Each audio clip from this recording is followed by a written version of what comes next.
What's up, everyone? We are live. Let me adjust my seat.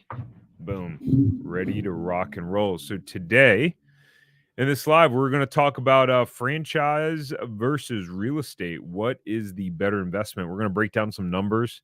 We're going to dive into some scenarios in terms of, hey, if you were to buy a property, kind of what does that look like? If you're to buy a franchise, what does that look like? And I think we'll make this one relatively quick today, unless we have a lot of questions. So, as we get started, folks that are tuning in, just drop me a note where you're tuning in from, what city and state. Would love to see it. If you're watching the replay, drop a comment. Let me know that you're watching the replay, and we'll just dive right in. If you have questions as we go along, just go ahead and drop your question. Boom. So franchise versus real estate. All right. So which investment's better? Which will perform the best, and what makes the most sense? Buying a franchise or investing in real estate? As you guys can imagine, the answer is not very straightforward, right? There's a bunch of pros and cons, and there's, I don't want to say complexity, but there's a bunch of pros and cons. There's things to factor, right? It's like comparing apples to oranges, which is, I'm not going to even say what I'm going to say, actually. Anyways, as you folks are tuning in, let me know what city and state you're tuning in from. And I'm curious, what do you think? Drop a comment. What do you think's the better investment? But personally, like, which one do you think just overall has the best financial opportunity? Franchise or real estate? So here's the challenging thing right now, that housing prices have soared over it's really the last 4 years now. Welcome, DP from Connecticut. Dizani says franchising. Kayla from Florida. Hello, hello. It's hot here today. I don't know where you're at, Kayla. I'm in Orlando, and I went for a walk a couple times today. It's a good 97 degrees and sunny and very humid. Tough. But look, at the end of the day, especially if you're in Florida, prices, especially here, have gone up because a lot of people, ever since COVID happened, a lot of people wanted to move to Florida. So, you know, during look, during the good times in an investment, it's easy, right? I mean, if you had bought a house 2019, 2020, you would have tripped over $100,000, in appreciation, just because that's where the market went. That's where everything went. But right now, it's tough, right? Because real estate prices are through the roof. I mean, do you guys see the prices of homes? They are absurdly expensive. And then interest rates are so high. So you take those two things, how do you buy a property and potentially cash flow from it, if that's what you're looking to do? Or how do you buy something now as an investment? Do we expect it's going to keep going higher from here? I mean, do you guys think that real estate's going to continue to go up, or I'm curious, do you think we're going to have a correction in real estate first, or you think it's going to go up more? I don't know how a lot of individuals are affording homes. I mean, the average home price in the US, I think, went up to like 450 from, I think it was in the high twos or low threes. I'd have to look up the stat. So then it leaves us in a bit of a bind, right? Where we go, well, how do we produce cash flow? And so I thought, this would be interesting. I made a video a couple of years ago about breaking it down. So I figured, let's break down some numbers and figure out what investment makes the most sense. So I guess I put that in twice. So there's really four things to consider overall, because even if you can make the same amount of money for an investment, you've got to think, well, how much did it cost? Right? What were the actual startup costs? If, let's say, you said, okay, hey, you can make $100,000 in return, and one you have to put up $1 million, and one you only have to put up 250, in theory, right? It's like, okay, well, the $100,000 return doesn't sound as great on the million. So we got to factor in the startup costs. That's important. And how do you finance it? We want to factor in, of course, cash flow, because that's one way to measure an investment, or what are the dividends or cash flow that it's producing overall. What's the lifestyle impact? That's an interesting question, right?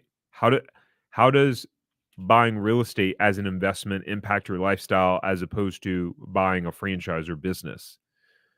That's a big consideration because even if you made the same amount of money, one probably requires more effort than the others. Number 4, I'm gonna surprise you. I think it's interesting. It wasn't something that I thought about from the beginning, and so I think it's something that we have to start about with the end in mind. So, let's do it. All right, we're gonna dive in deeper to this. Um, cool. By the way, I'm gonna put this little banner down here for our Franchise Buyers Academy. It's pretty epic. We're gonna actually dive into a couple of franchises and their profit margins later on. And it's just like those what's in here is like 2 slides from the Franchise Buyers Academy where we dive into profit margins of a bunch of different franchises. So you can check it out at franchiseempire.com/FBA. If you haven't seen it, you're gonna want to see it. It's like pretty epic. I'm gonna drop the link there real quick. Let's rock. Okay, and Kayla thinks real estate's gonna go up more first. Up more first. And what's up, Rainbow Art from Connecticut? All right, cool. So let's dive into this part. So in terms of startup cost, it looks like I did that wrong in the Google slide. In terms of startup cost, so let's say you had 50 grand to invest. I just want to run an easy scenario for you. Let's say you got $50,000 to invest, whether that's in a savings account, whether that's in an old retirement account, because um, you can if you have money in a previous retirement account, you can either use it to invest in a business through something called ROBS, rollover for business startups, or you could use it to invest in real estate by moving it to a self-directed IRA. Most people don't even know that. You can take a old 401k or an IRA that you have, you can take it out of the stock market. You can put in something called a self-directed IRA, and then you can invest directly into real estate through your IRA. Like you could write a check for it. Most people don't know that you can do that. So let's say you have 50 grand. So if you're going to buy a house, right? If you're going to buy a house as an investment, you have to put 20% down pretty much. I know there's all these people out there that say you can buy real estate with no money down. Like, let's not play around with all these complicated scenarios and this. Like, pretty simple. The average person, if you're going to go buy an investment property and you go get a mortgage, they're going to say you need 20% down. Okay. So you would be able to buy a house for 250. I don't know where you could buy a house for 250 right now, but you could buy a house for 250. Or let's say the franchise startup costs are 250 total. You would still, for an SBA loan, most SBA loans, you can get away with putting 20% down, right? That's typically, if you have 20% down, you can get an SBA loan, as long as obviously you got to have good credit, all that stuff. The catch, though, with the franchise is you're going to need a net worth of at least 150, bare minimum. I mean, ideally, like you're higher than that, but bare minimum, you're going to need 150K net worth. On the house, you still have to get approved for the mortgage, and you got to show that you can qualify because you probably have a mortgage now, right? So those are the startup costs. Is that pretty clear? Any questions about startup costs? We're going to use just the same example here. You got 50 grand. You got 50 grand somewhere, right? Or access to 50 grand. And so either you could go the direction of a house and get a mortgage, put 20% down, or you get SBA loan, put 20% down. Pretty clear so far, right? Overall, in terms of startup cost, I feel like I would rate them equal, but with franchising being just a little bit more, maybe a little bit more difficult because of the net worth requirements on it. But either way, like getting a mortgage for an investment property is also not easy. So let's talk about cash flow, right? This is probably one of the most important parts of the whole thing that everyone wants to know, right? So, like, what actually produces income? So let's say you buy the house for $250,000, right? Again, assuming you can find a house for $250,000. If you can't, maybe from startup costs, maybe 100 grand to invest is maybe a more realistic number. Maybe we should have threw that scenario around actually, because then you'd be able to buy a house for 500. There's going to be a lot more options out there, but I don't even know where you could buy a house for 250. So you buy a house for 250 grand, and let's say you can get about 1% of the value as a an annual rent cost, right?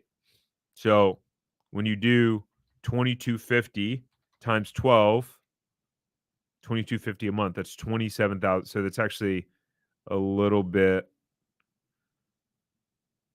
I don't know. It was a while ago since I did this math, but somehow I came with that number.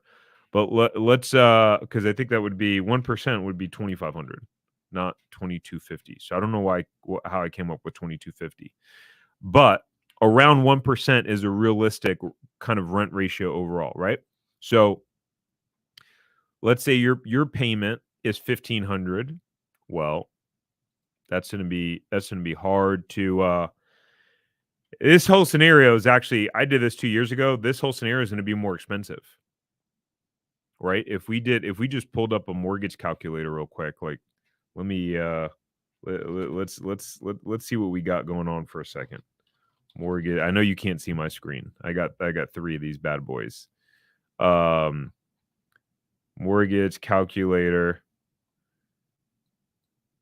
Let's see. Home price 250.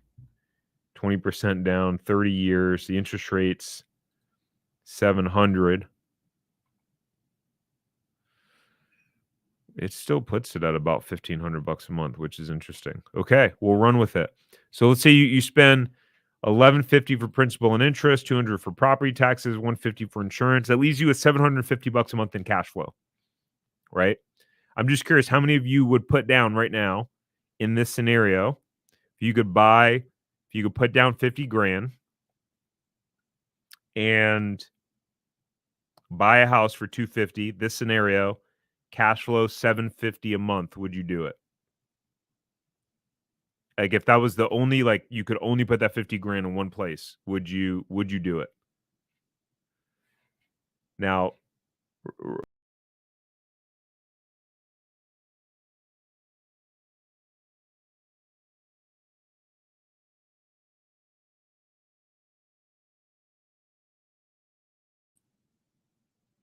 I'm back. I hit the wrong button on my mouse. Sorry about that, guys. Um so I'm curious what happens when what did you guys see when that happened? Did it just go blank? Anyways. All right, so we got two no's, two yeses. Okay. Now so what I was trying to do was go, okay, something to consider, right? Is management, right? So most of the time when I own my rental at a property management company, normally they're gonna take what 10, 12% rent, right? So they're gonna take 225 a month to manage the property. Either that or you're dealing with everything, right? So anyways, that's that scenario. Okay. Good to know. Good to know what happens there. My mouse has all these extra buttons and I guess it actually hits the back button on the screen. So that's real estate. Interesting. Okay. Now, let's talk about some franchises. Let's throw out some numbers. Again, these are just a couple of snippets and screenshots from the Franchise Buyers Academy where we go deep into sales of different franchises, profit margins, sales to investment ratios, literally like the exact blueprint on how to make money. There's nothing like it that exists on the interwebs. So this is actually Papa John's. Right? So, and this is just an example because when you think of franchise, most people think of food, right? But the reality is, and if you listen to any of my stuff before, it's like food is oftentimes a pain in the butt, takes a lot of money, a lot of startup capital. But I just want to give you an idea of like the low margins in food overall, right? So Papa John's, they're corporate locations, and you got your franchise locations. Corporate locations average about $200,000 more a year in sales, which is pretty significant, right? I wonder why that is too.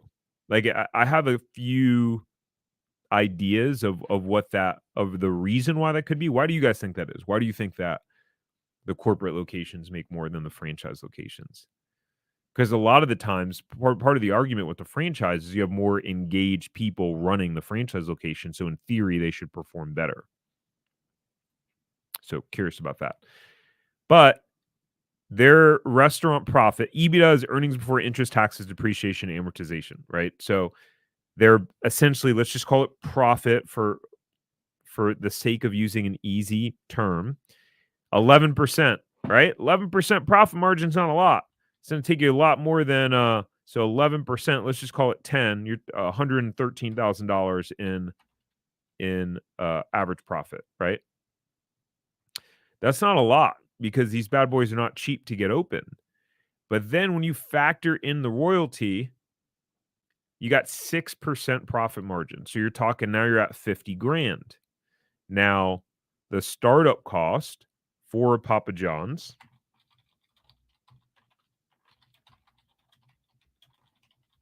I thought I had this in front of me. That is a giant range. It ranges from 200 to 750. So let's just call it 500.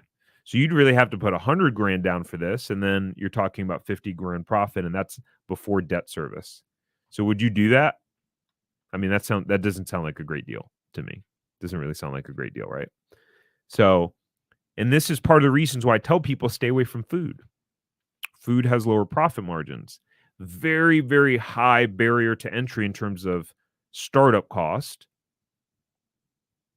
And then the returns not super great. Rent costs are pretty high too.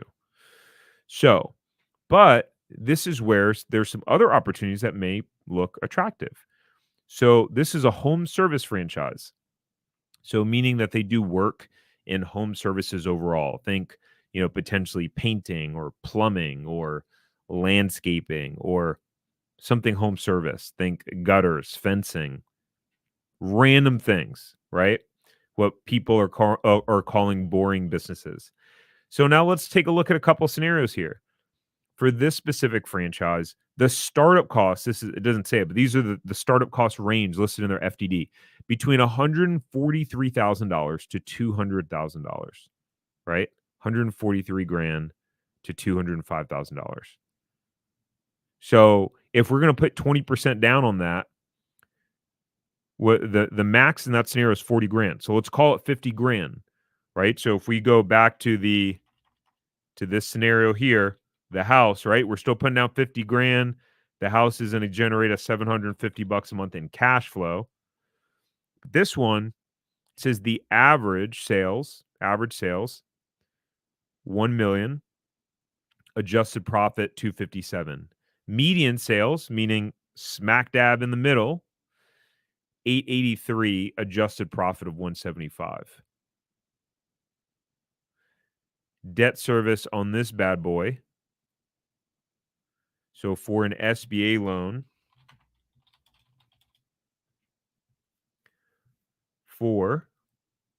let's say you put 50 grand down. So let's say the SBA loan winds up being for 150. SBA loan rates are high right now, 11%, right? Somewhere around that. Still, your payment's 2 grand a month, right? Your payment is 2 grand a month. So it's 24 grand a year. And it showed the median profit. Let's even go with the median number because that's smaller. Oh, you guys can't see my calculator, can you? Stop screen share. Let's do this so you can see how, as I'm doing the numbers. Entire screen. Here we go. Right? So median, we're going to go more conservative. Median, 175 minus 25 for the debt service. You're talking about 150. Right? So obviously that, like, hey, what do you think about that? That's a pretty attractive scenario. But let's be fair. Let's play devil's advocate. Someone's losing money. Someone's losing money here, right? Someone lost 57 grand on $268,000 in sales. But what's interesting to me is when I look at a franchise, and I would want to know for this franchise, if I were you, what I would want to know is how many franchisees are there, right? Because we got a low, we got a high, we got someone doing as high as $3.8 million in sales with $1 million in adjusted profit.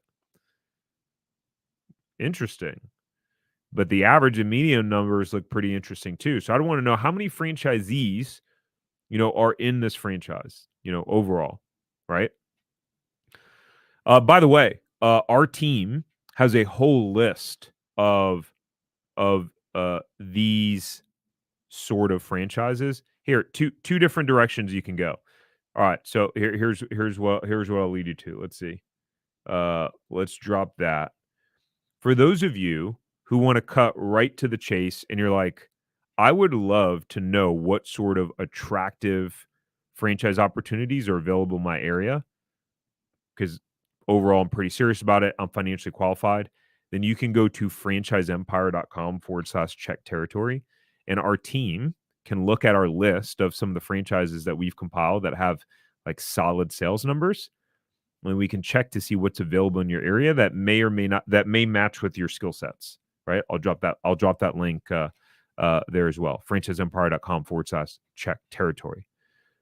For those of you who just want to like kind of peruse, if you're just like, I know I'm not kind of not ready for that yet, or maybe you're not financially qualified, then what you can do is you can go to franchiseempire.com/low cost, and we'll send you a 17-page PDF breakdown of 5 low cost franchises that all make $1 million or more. We pulled up the numbers, we pulled up their FDDs. Comes with a companion video, but a 17-page PDF breakdown of those businesses. I'll drop that link too. Boom.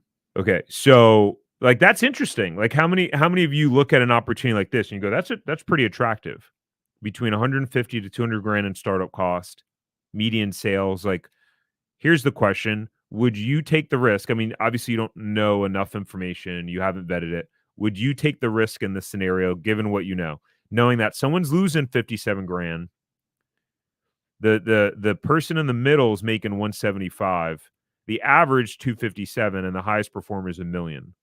Would you roll that dice with the 50 grand with just the limited information that you have now? Curious, yes or no? Let's give another example. Let's take that banner off for a second.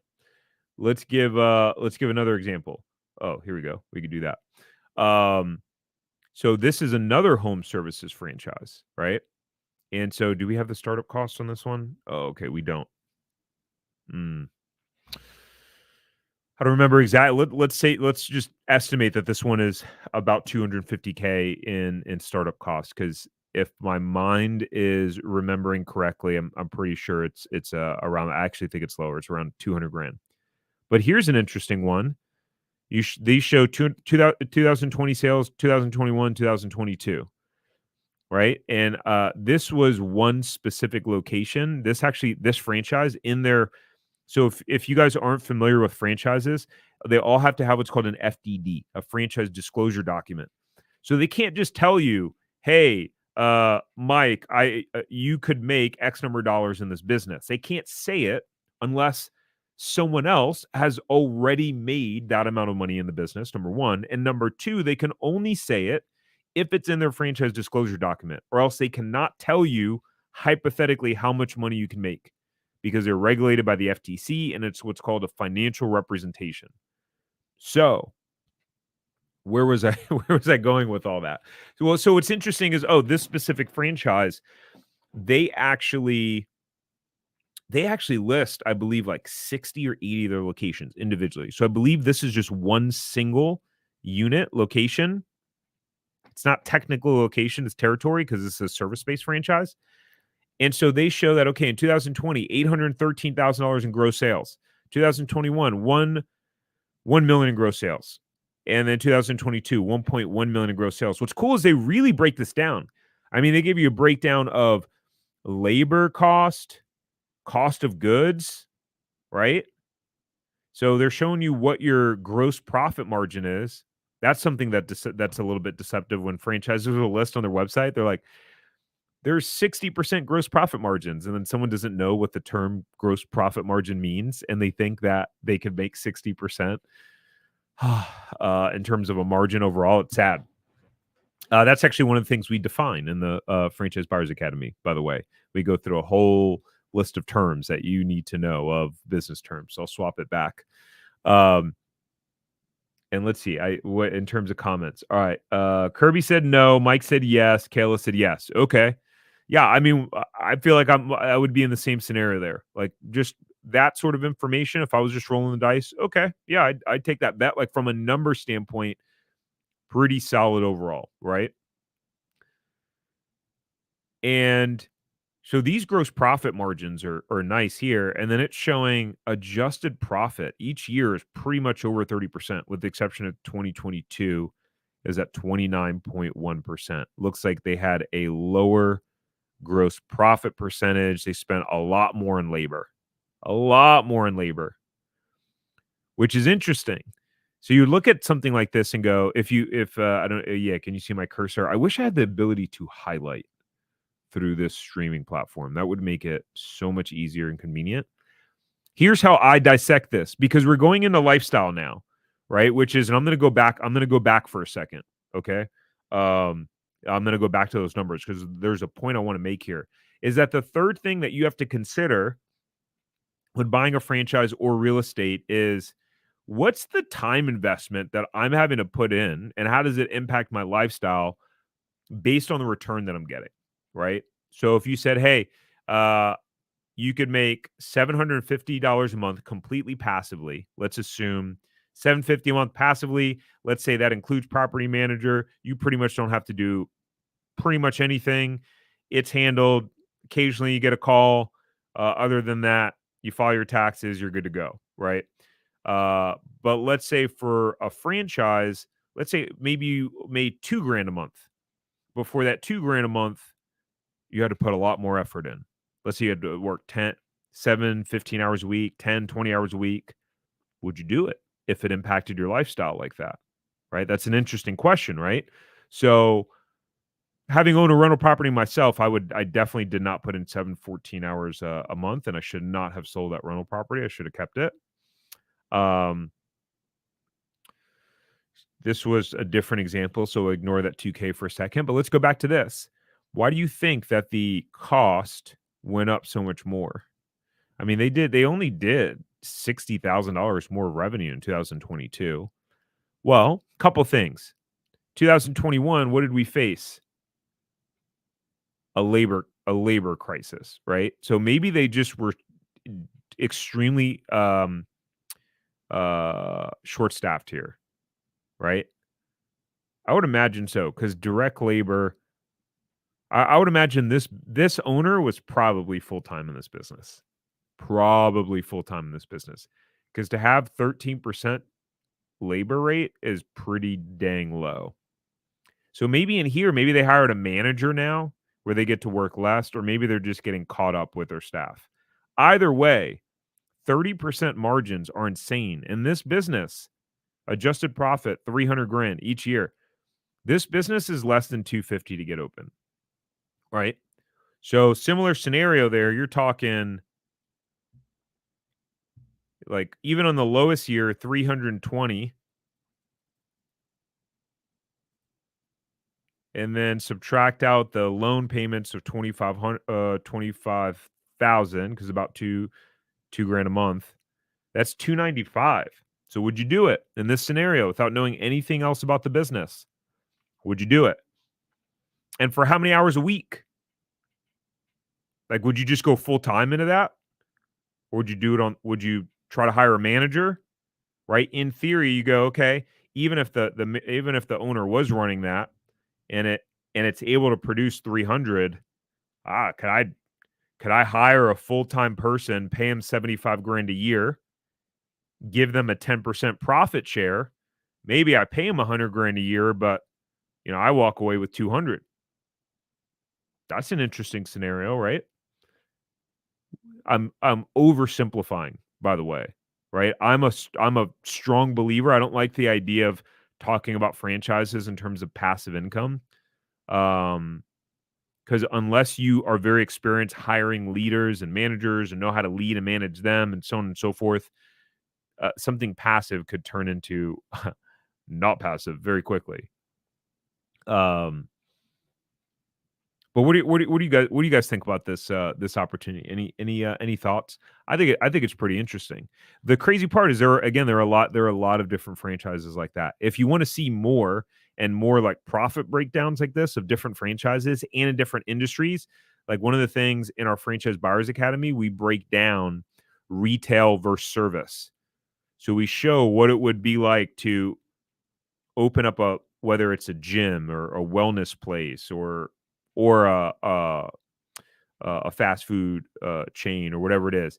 We compare the startup costs, literally break down the numbers, do all the calculations in terms of what the debt service would be, the margins, all that good stuff, and then how to scale it into multiple locations and what that looks like. It's super fascinating. So you should check that out, franchiseempire.com/FBA. But I'll get to the questions in a second. Again, we just have to consider lifestyle. So, I ran like our first store pretty much the first year I worked all the time. And then we moved to Florida from California. And after that, I pretty much put maybe 2 to 5 hours a week in that business. Granted, like it wasn't, I mean, we weren't trying to make a ton of money with that business.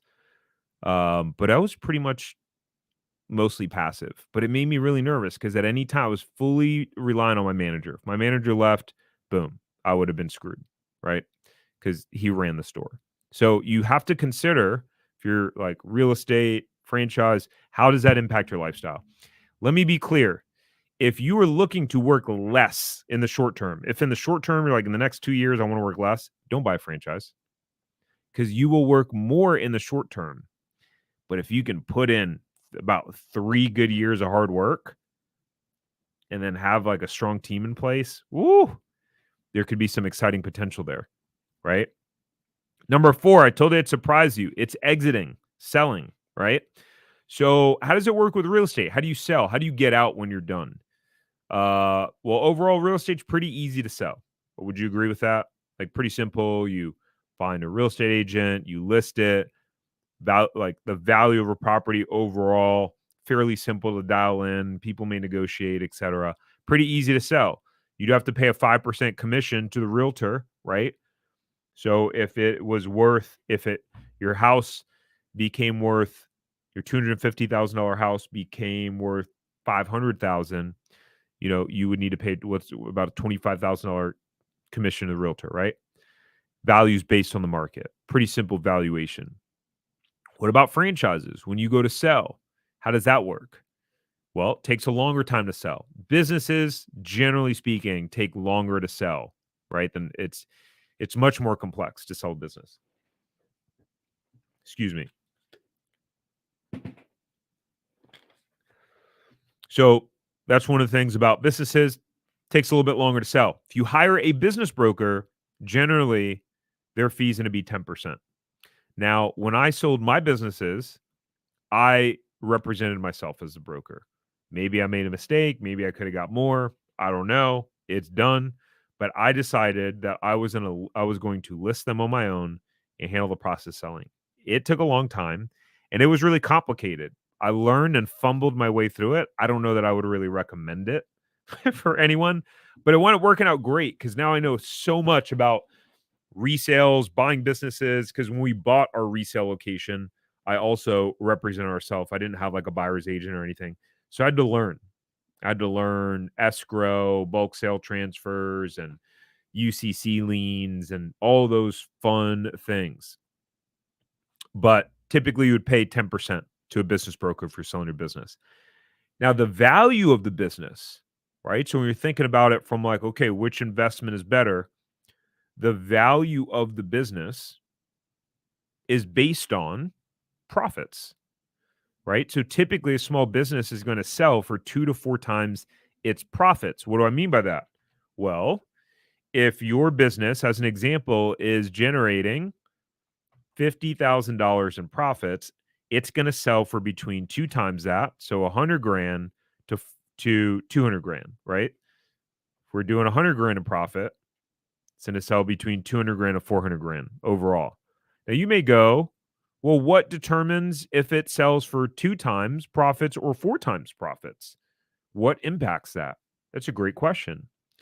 Number 1, the more you are involved in the day to day and the business is reliant on you day to day, where you're like in the day to day of the business, the lower the valuation of the business is. So probably closer to the 2x, maybe even sometimes like 1x. The more you have people in place, managers, right? Let's say instead of you being the key salesperson in your business, you have a full time salesperson, right? Your business becomes more valuable. If you have a store manager, a site manager, a general manager, operations, whatever it is, assuming you have layers of management, right? Then it makes the business more valuable. And depending upon how big you grow, just through sheer size and locations, it can make it bigger and bigger. I have a buddy that had he owns like 7 territories of a franchise. He got it valued, and because they have like a general manager, multiple sales manager, operations managers, I mean, they have like a legit structure, like 50, 60 employees. Um, they got it valued and he got a valuation of 9x.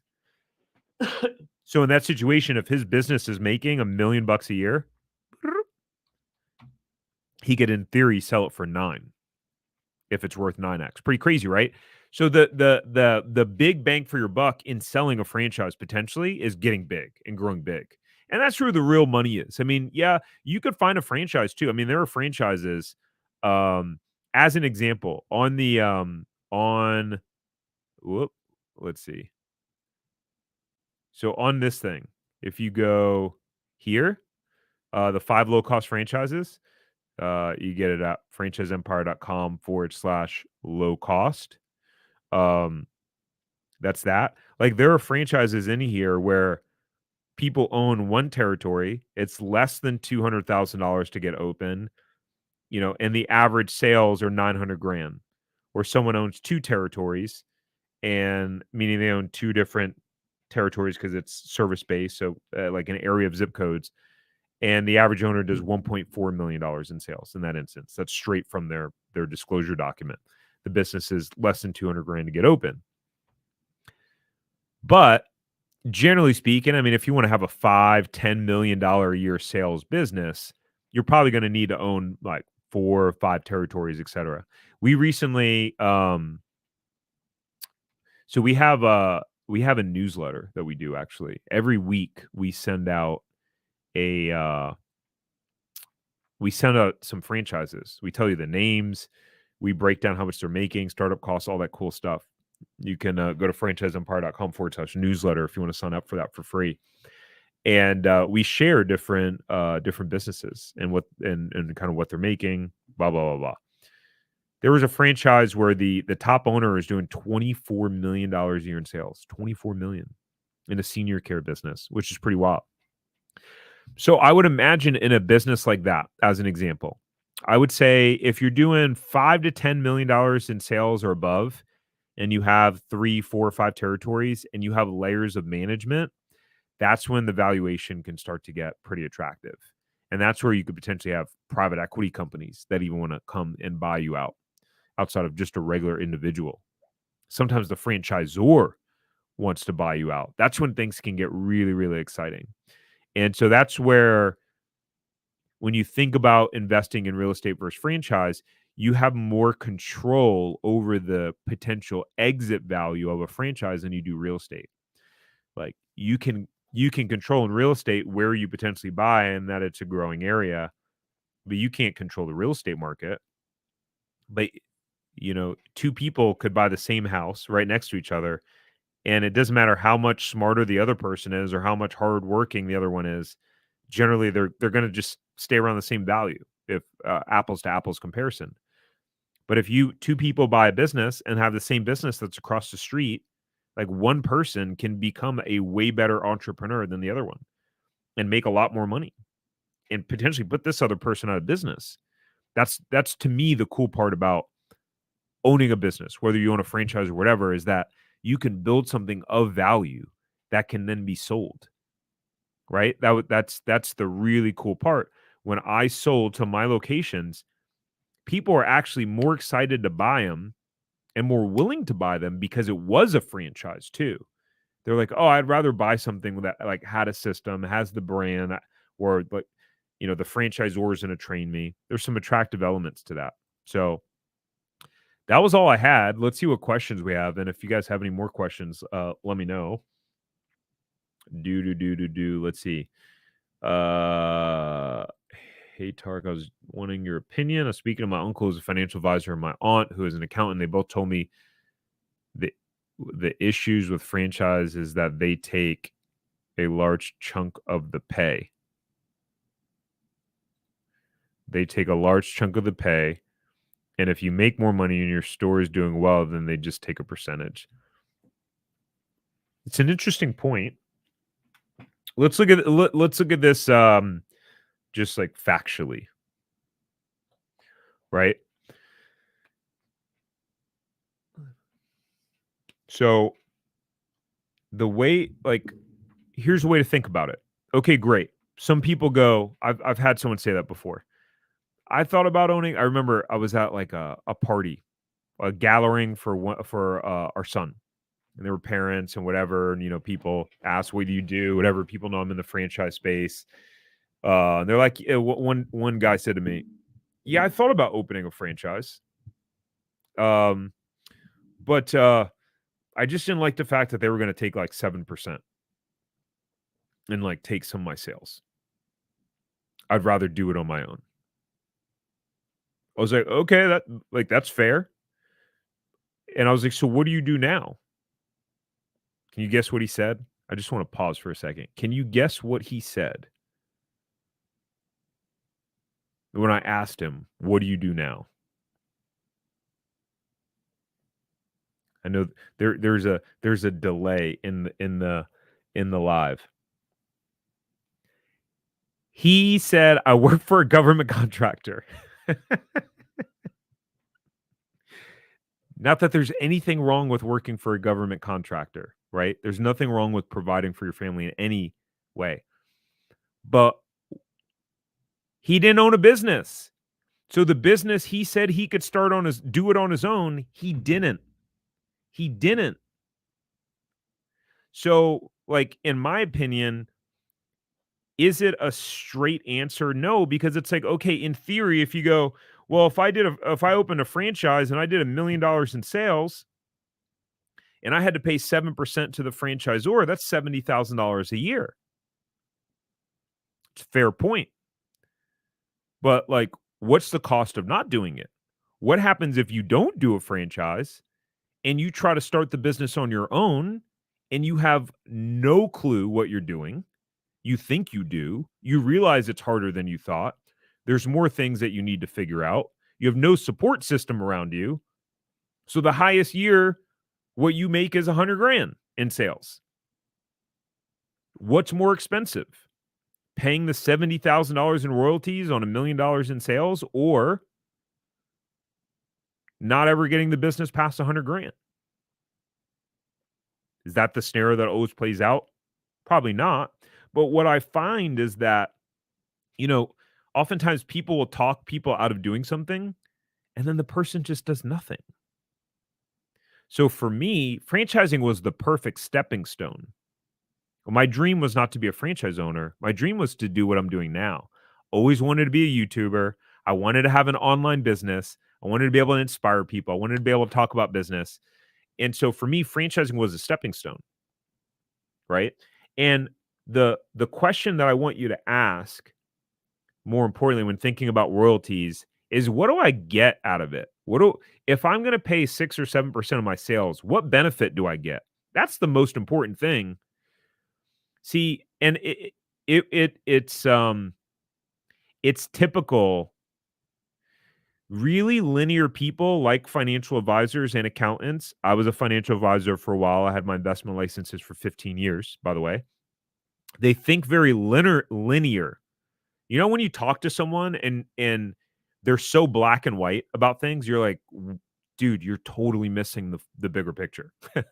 And it's so obvious to you that they're missing the bigger picture, but they think in a box. Financial people tend to think in a box, right? So they don't see the bigger picture of, of it all. So, you know, someone ever comes in and they go, "Well, how much does it cost?" Before understanding what the value is you get out of it, that's not a conversation I'm interested in having. Someone's leading with, "How much does it cost?" I I know that person is they're not gonna be a great client or customer. Why?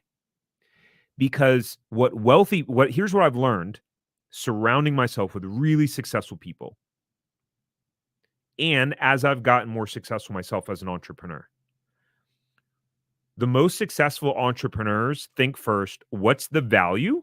What will I get out of it? And is that worth the cost? And what's the return on investment on the cost? So instead of seeing things as a cost, they see it as an investment. So you might have someone that goes, okay, well, I pay I pay royalties, but oh, I get a system, I get a brand, I get access to other franchisees and owners and da da da da da da da da. Right. So at the end of the day, if someone doesn't like the idea of paying royalties, then don't buy a franchise. But don't not buy it just because someone else told you that the idea of paying royalties is bad. Because then guess what happens? You wind up doing nothing. You don't start any business. 0% of zero is zero. You see where I'm going with this? Hopefully that made sense. It makes so much sense to me in kind of what I'm saying. And to the point, she goes, "Well, Alex Hormozy says something similar." Alex Hormozy is a wired entrepreneur. He can be successful in almost any business, right? Most of the people who are starting a franchise either they just don't have the time, will, or skill to come up with something completely from scratch on your own. So if you feel like that's the route you want to go for it. Yeah, you don't pay anyone anything. Will you make it? I don't know. You're starting something complete. You have to figure literally everything out. Just for this business, like this, like as an example, this whoop, wrong thing. You see that logo in the left hand corner where it says Franchise Empire up top? It might show in the right hand corner for you. Do you know how much time invested went into coming up with this logo? Probably a couple of dozen hours. Couple dozen hours. We went through 3 logo changes in this business.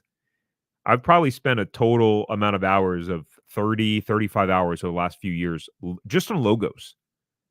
Think about how much of a massive waste of time that is in terms of it doesn't creating a logo doesn't make you money in and of itself. That's not a revenue producing activity. So when you're starting your own business from scratch, just trying to come up with the concept, figuring out what the market wants, how to price things, how to structure it is freaking complicated. That's why the 9 businesses I had all failed because I kept getting stuck and trying to figure out stupid shit like put together a logo. So people like Alex Hormozy, that like he's gonna be able to win no matter what. I have buddies of mine that would never do franchises because they're bred entrepreneurs. They don't need to. There's no point for them to do a franchise. But if the idea of you trying to figure out something on your own, you're like, oh, that seems exhausting, or you've tried before to start up things on your own and it hasn't worked a bunch of times, then maybe you should get your first win under your belt with a franchise, right? Maybe. I don't know. Maybe not. And then, and then do this, then sell it. That's what I did. Like it was a great plan for me. So I personally I don't think people need to own franchises forever. It's actually something that I talk about in our Franchise Buyers Academy. I talk about using franchising as a stepping stone. to whatever it is you want to do next. We talked to a lot of people where they're like, my dream is to eventually do this. Cool. Have you ever built a successful business before? No. Do you feel confident that you can? No. Okay, cool. Great. So go find a proven franchise, become successful at it, learn how to be an entrepreneur, build it up to be successful. Then either, put a strong manager in place, give them a percent equity or ownership or profit share and keep it, or sell it and then go do what it is that you really wanted to do. That's what I did. Boom, boom. Let's see. Any other questions? The government takes a large chunk of my paycheck. I'm glad to pay 6 to 8% all day. Andre. Yes, sir. Let's see. It seems weird to me that the franchise owners I would would want their franchisees making enough money to stop working. I do think that franchises are a lot better than opening your own small business. And for me, it's not even a matter of like a better overall. Obviously, I have a slight bias towards franchising, maybe a big bias towards franchising. But I actually think franchising is not the right fit for many, many people. And I'm like, if I had a conversation with you and you seem like someone who would not follow the system at all and want to do it your own way, I'd be like, dude, do not do a franchise. You're going to create a lot of stress for yourself. So for the right person, franchises are a great fit. For me, what I had to learn was I'm actually more of a born entrepreneur than I thought. I just sucked at it before. Because the whole time I was in my franchise system, I was like, we should do it this way. We should do it this way. We should do it this way. It's like the worst thing in a franchise is when, people come in to the proven system and like, hey, do it all these other ways. Now, granted, franchisees do have a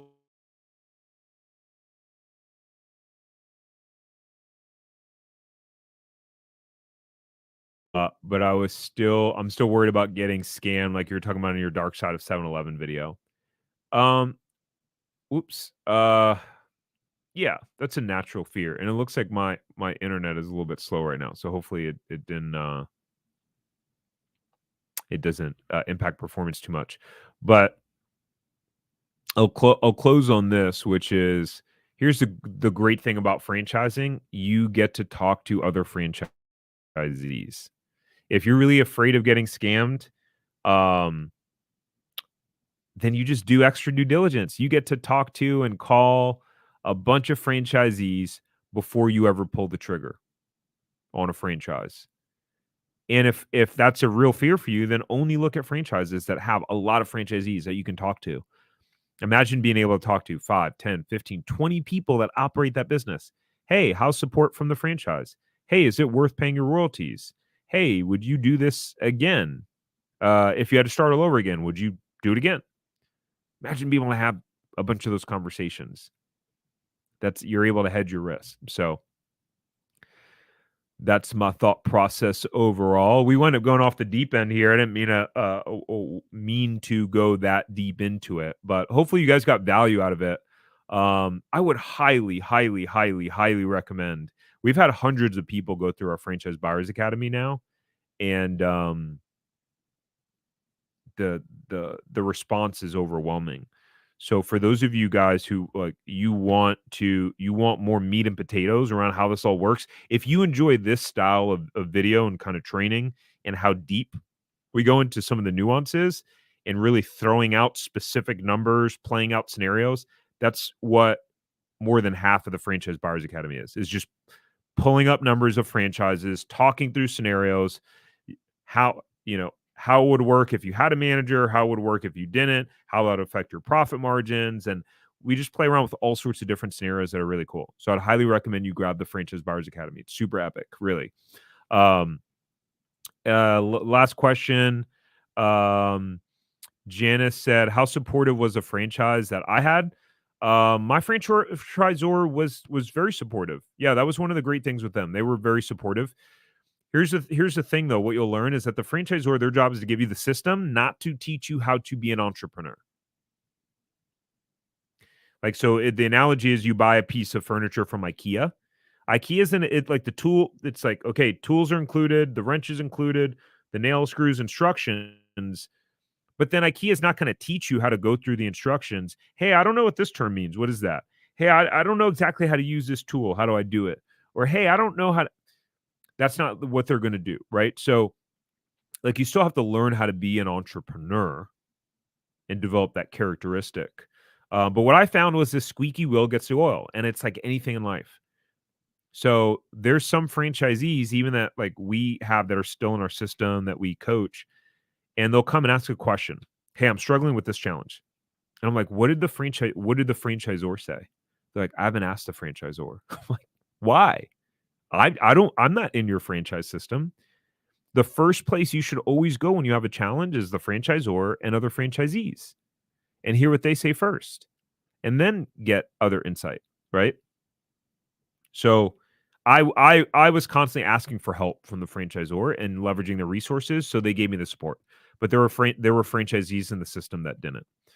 Um, do I mentor personally? Only if you have an existing business.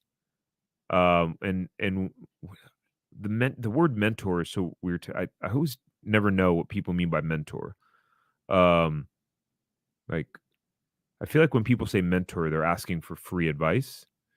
Um, I do coach entrepreneurs, coach, consult. I think consult is the better way to but I personally only work with people that have a business because I enjoy working with the actual business owners, not people who go, I might want to do it, but you know what? Actually, I'm going to get a job instead. No, I want to work with committed, super serious people that follow the directions, that are decisive, that are coachable.